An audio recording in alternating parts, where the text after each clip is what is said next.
இயேசு கிறிஸ்துவின் நாமத்தில் உங்கள் அனைவரையும் அன்போடு கூட வாழ்த்துகிறேன். இன்றைக்கு நாம் தியானிக்க போகிற தலைப்பு உண்மையான செழிப்பு என்றால் என்ன? What is real prosperity? வசனம் சங்கீதம் 1:2-3. கர்த்தருடைய வேதத்தில் பிரியமாயிருந்து இரவும் பகலும் அவருடைய வேதத்தில் தியானமாய் இருக்கிற மனுஷன் பாக்கியவான். அவன் நீர்க்கால்களின் ஓரமாய் நடப்பட்டு தன் காலத்தில் தன் கனியை தந்து இலையுதிராதிருக்கிற மரத்தை போல் இருப்பான். அவன் செய்வதெல்லாம் வாய்க்கும். பாருங்க, உண்மையான செழிப்பை குறித்து நம்ம பார்க்க போகிறோம். தேவனுடைய தயவு ஒரு மனிதனுக்கு இருக்கும் பொழுது அவன் செய்வதெல்லாம் வாய்க்கும் என்று பார்க்கிறோம்.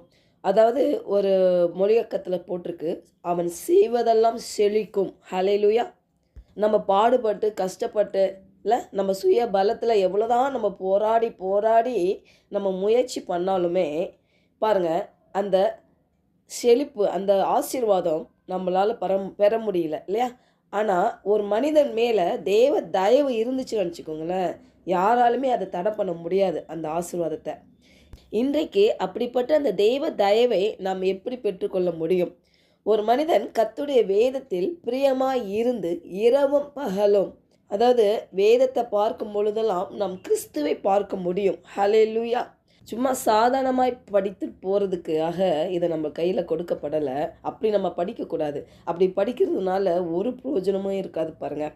ஆனால் ஒரு மனிதன் அந்த வேதத்தை எடுக்கும் பொழுது நான் கிறிஸ்துவை காண வேண்டும், கிறிஸ்து என்னோட பேச வேண்டும் என்ற ஒரு ஆசையுடன், ஒரு ஆர்வத்துடன், ஒரு வாஞ்சையுடன் படிக்கும் பொழுது பாருங்கள், பரிசுத்த ஆவியானவர் அவரோட இணைக்கப்படுவார். ஹல்லேலூயா. ஏன்னா இந்த வேத வாக்கியம் எல்லாம் 2 தீமோத்தேயு 3:16 பார்க்குறோம் பாருங்களேன். வேத வாக்கியம் எல்லாம் தேவ ஆவியினால் அருளப்பட்டிருக்கிறது. தேவனுடைய மனுஷன் தேறினவனாகவும் எந்த நற்கிரியை செய்ய தகுதி உள்ளவனாகவும் இருக்கும்படியாக. அதுக்கு அடுத்த வசனம், அவைகள் உபதேசத்துக்கும் கடிந்து கொள்ளுதலுக்கும் சீர்திருத்துதலுக்கும் நீதியை படிப்புக்குதலுக்கும் பிரயோஜனமாய் உள்ளவைகளாய் இருக்கிறது.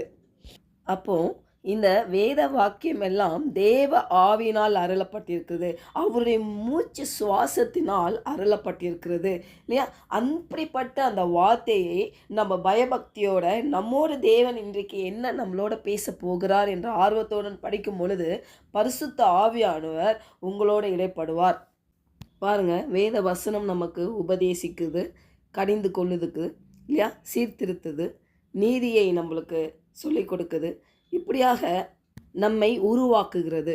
நம்ம அநேக முறையில் நம்ம உருவாகாமல் இருக்கிறது தான் நம்ம வாழ்க்கையில் ஒரு பெரிய நம்ம சவாலை சந்தித்து கொண்டிருக்கிறோம். நம்ம பிரச்சனைகள், நம்ம ஜெபிக்கிற காரியங்கள் எல்லாமே ஒரு விடுதலை அடைய முடியல, பதில் கிடைக்கவில்லை அப்படி என்றால் நம்ம இன்னும் என்ன பண்ணணும்? விட்டு கொடுக்கணும். தேவனை அறிவதற்கு நம்மை விட்டு கொடுக்கணும். தேவனை அறிகிற அறிவிலால் நம்ம வளர வேண்டும் பாருங்கள். ஏன்னா அதுதான் நம்மளை உருவாக்குகிறது. ஹல்லேலூயா. பாருங்கள், ஒரு மனிதன் அப்படியாக பிரியத்தோடு அந்த வேதத்தை படிக்கும் பொழுது பரிசுத்த ஆவியானவர் நம்மளை போதித்து வழி நடத்துகிறவராக இருக்கிறார் பாருங்கள். அப்போது அப்படிப்பட்ட ஒரு மனிதன் நீர்க்கால்களின் ஓரமாய் நடப்பட்டு, இந்த நீர்க்கால்களின் ஓரமாய் நடப்பட்டு அப்படின்னா பரிசுத்த ஆவியானவருடன் இணைக்கப்பட்டு அப்படின்ற அர்த்தம் பாருங்கள். அவன் காலத்தில் தன் கனியை தந்து. பாருங்கள், ஒரு மனிதனுக்கு நிறைய பருவங்கள் இருக்குது. குழந்தை பருவம், வாலிப பருவம், இல்லை நடுத்தரம், அப்புறம் வயதானது, எல்லா நிலைகளையும் அவன் காலத்தில் அவன் கனியை கொடுக்கிறவனாக இருப்பான் என்று பார்க்கிறோம். இலை உதிராது இருக்கிற மரத்தை போல் இருப்பானா, அவன் ஆரோக்கியத்துடன் இருப்பான். பாருங்கள், அநேகருக்கு நம்ம ஆரோக்கியமாக இருக்கணும்னு எல்லாருக்கும் வாஞ்சம் இருக்கும் இல்லையா? ஆரோக்கியம் வேத வார்த்தையிலிருந்து, தேவனுடைய சுவாசத்திலிருந்து புறப்பட்டு வருகிறது. ஹல்லேலூயா. அப்புறம் பாருங்கள், அவன் செய்வதெல்லாம் வாய்க்கும், அவன் செய்வதெல்லாம் செழிக்கும். இதுதான் உண்மையான செழிப்பு பாருங்கள். அப்படியாக ஒரு மனிதன் நீர்க்கால்களின் ஓரமாய் நடப்படுகிறது போல பரிசுத்த ஆவியானவருடன் இணைக்கப்படுவான் ஆகில் அவன் காலத்தில் தன் கனியை கொடுப்பான். ஒவ்வொரு கால பருவத்திலும் அவன் கொடுக்கிறவனாய் இருப்பான். இலையுதிராது இருக்கிற மரத்தை போல் இருப்பான். ஆரோக்கியமாய் இருப்பான், பலனோடு இருப்பான். கழுகைகளை போல செட்டைகள் அடித்து எலும்புகிறவனாய் இருப்பான். அவன் என்னெல்லாம் செய்கிறானோ, என்ன வேலை செய்கிறானோ, படிக்கிறானோ இல்லை, அவன் எதை நாடுகிறானோ அது எல்லாமே அவனுக்கு வாய்க்குமா. ஒரு வேலை இல்லாமல் இருக்கலாம், உங்களை தேடி வேலை வரும், உங்களை தேடி வேலை வரும். அதுதான் தேவ தயவு. அதுதான் உண்மையான செழிப்பு பாருங்க. நம்மளை தேடி நன்மைகள் வரும், நம்மளை தேடி ஆரோக்கியங்கள் வரும், நம்மளை தேடி நம்ம தேவைகளை சந்திக்கிறதுக்கு தேவையான எல்லா காரியங்களும் நம்மை தேடி வரும். அதுதான் உண்மையான செழிப்பு. ஹல்லேலூயா!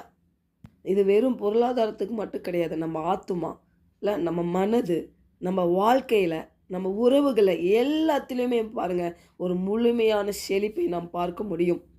பாருங்க நம்மில் அநேகர் ரொம்ப பாரத்தோட, ரொம்ப கண்ணீரோட, வேதனையோட, இல்லை நான் இப்படிலாம் முன்னேறணும், நான் செய்வதெல்லாம் வாய்க்கணும், நான் ஆசீர்வாதமாக இருக்கணும், நான் பலனோடு இருக்கணும் அப்படின்னு நம்ம முயற்சி பண்ணுகிறோம், ஆசைப்படுகிறோம். ஆனால் தேவனோடு இணைந்திருக்கும் பொழுது, அவருடைய வார்த்தையில் நம் பரிசுத்த ஆவியானவருடன் நம்ம இணைந்திருக்கும் பொழுது, தியானிக்கும் பொழுது, வேதத்தில் கொடுக்கிற ஒவ்வொரு வார்த்தையும் தேவனுடைய சுவாசமாய் இருக்குது என்று உணர்வுள்ளவனாய் அதை நாம் தியானிக்கும் பொழுது பாருங்க அந்த உண்மையான அந்த செழிப்பு நம்மை தேடி வருகிறதா இருக்குது. ஹல்லேலூயா! ஜெபிக்கலாம். பரலோக தகப்பனே, இந்த காலை வேளையில் எங்களோடு நீர் இடைப்பட்டதுக்காக உமக்கு நன்றி செலுத்துகிறோம் கர்த்தாவே. ஆண்டவரே, பரிசுத்த ஆவியானவருடன் நாங்கள் இணைந்து அந்த வேதத்தை நாங்கள் தியானிக்கவும் ஆண்டவரே அந்த வார்த்தைகள் எங்களை உருவாக்குகிறதா இருக்கிறதுப்பா. நாங்கள் எந்தெந்த இடத்துல நாங்கள் சீர்படுத்த வேண்டுமோ, எந்தெந்த இடத்துல நாங்கள் அப்பா எங்களை விட்டு கொடுத்து தேவனுடைய தயவை பெற்றுக்கொள்ள வேண்டுமோ அப்படியாக ஆண்டவரே எங்களை விட்டு கொடுக்குறோம். இந்த காலை வேளையில் ஆண்டவரே நாங்கள் இரக்கம் உள்ளவர்களாய், அன்பு உள்ளவர்களாய், தாழ்மை உள்ளவர்களாய், ஆண்டவரே உமக்கு பிரியமானவர்களாய் நாங்கள் வாழ எங்களை விட்டு கொடுக்குறோம். எங்களை அப்படியாக உருவாக்குங்க ஆண்டவரே. உம்முடைய வார்த்தையினால் எங்களை இடை கட்டுங்க, எங்களை வழி நடத்துங்க ஆண்டவரே. இந்த உண்மையான செழிப்பு என்பதை நாங்கள் நோக்கி பார்த்தோம். அந்த உண்மையான செழிப்பு என்பது நாங்கள் என்னென்ன காரியங்கள் செய்கிறோமோ, எதை நாடுகிறோமோ, எதை தேடுகிறோமோ எல்லாம் எங்களுக்கு சுலபமாக எங்களை தேடி வருகிறதுக்காக உமக்கு நன்றி செலுத்துகிறோம் கர்த்தாவே. இந்த காலை வேளையில் நாங்கள் ரிசீவ் பண்ணுறோம்ப்பா ஆண்டவரே. நாங்கள் உங்கள் தயவை பெற்றுக்கொண்டு இந்த பூமியில் உங்களுடைய திட்டத்தை நிறைவேற்றுவதற்கு அந்த உன்னதமான பலன் எங்களை நிரப்பட்டும் ஆண்டவரே. ஹல்லேலூயா!